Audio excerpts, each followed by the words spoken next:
Praise the Lord. கர்த்தருடைய நாமம் மகிமைப்படுவதாக. இந்த புதிய வீடியோவில் உங்களை எல்லாரும் பார்ப்பதில் நான் மிக மகிழ்ச்சி அடைகிறேன். கடந்த வீடியோ எல்லாருக்கும் ஆசீர்வாதமாக இருக்கும் என்று நான் நம்புகிறேன். நிறைய பேர் ஆசீர்வாதமாக இருந்தது என்று என்னோட தொடர்பு கொண்டு சொன்னீங்க. அதற்காக தேவாதி தேவனை ஸ்தோத்தரிக்கிறேன். இந்த நாளிலும் அப்பேற்பட்ட தேவ வசனம் இந்த நாள் நமக்கும் இந்த நாளில் ஒரு புதிய ஆசீர்வாதமாக இருந்து கொண்டு இருக்கிறது.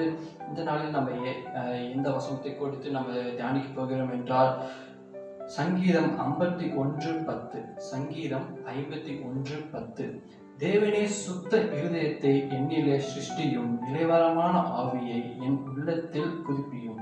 இந்த நாளில சுத்த இருதயம் என்று நம்ம பார்த்தால் கர்த்தரை நம்ம முற்றிலுமாய் நம்ம ஏற்றுக்கொண்டு அவருடைய சித்தத்தையும் அவருடைய அழைப்பையும் நம்ம அறிந்து அதன்படி நடக்கும் பொழுது சுத்த இருதயத்தை இந்த நாள் நமக்கு தருகிறார். இந்த சுத்த இருதயம் என்று நீங்க பார்த்தீங்கன்னா, இந்த உலகத்துல நம்ம வாழ்ந்து கொண்டு இருக்கிறோம். நிறைய உலகமான காரியங்கள் நம்ம வரும்.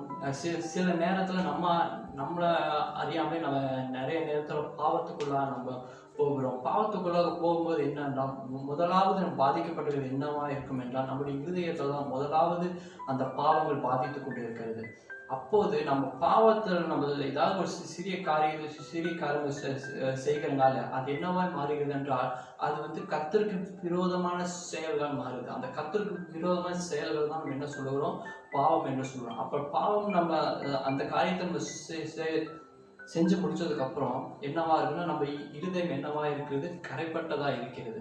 அப்போ நம்ம ஒரு பாவம் செய்துட்டோம் அப்படின்னா, ஆண்டவரே நான் அந்த பாவத்தை செய்துட்டேன், இதுல இருந்து எனக்கு மன்னிங்க என்று மன்னிப்பு கேட்கும் பொழுது கர்த்தர் நம்மளை மன்னிக்கிறது மட்டும் அல்லாமல் அவர் நமக்கு ஒரு புதிய இருதயத்தை இந்த நாள் கொடுத்து நம்மளை ஆசீர்வதிக்க அவர் சுத்தமாக இருக்கிறார். இந்த நாளிலும் நிறைய பேர் இந்த நாளில் நீங்க கேட்கலாம், ஆண்டவரே நான் உலகமா இருக்கிற நிறைய பாவங்கள் நான் செய்துட்டேன், இந்த பாவத்திலிருந்து நல்ல எனக்கு விடுதலை வேணும் அப்படின்னு நம்ம கேட்கும்பொழுது கர்த்தர் உங்களுடைய எல்லா பாவங்களையும் மீட்கப்பட்டு ஏனென்றால் அவர் நமக்கு மீட்பராக இருக்கிறார். அப்பொழுதுதான் தேவன் நமக்கு எல்லாவற்றிலும் மீட்பையும் கொடுத்து ஒரு சுத்த இருதயத்தை இந்த நாளில நமக்கு கொடுத்து ஆஸ்வதிப்பார். இந்த நாளிலும் இந்த வசனத்தை கேட்டுக்கொண்கிற உங்களுக்கு இந்த நாளில் கர்த்தர் ஒரு புதிய இருதயத்தை கொடுத்து கர்த்தருக்குள் ஒரு புதிய சிருஷ்டியாய் இந்த நாளில் மாற்றம் மட்டுமல்லாமல் அவருக்குள் நிலைத்திருக்கும்படியாக நிலைவரமான ஆவியையும் இந்த நாளில் கொடுத்து உங்களை ஆசீர்வதிப்பாராய். இந்த நாளில் கேட்டுக்கொண்ட உங்களையும்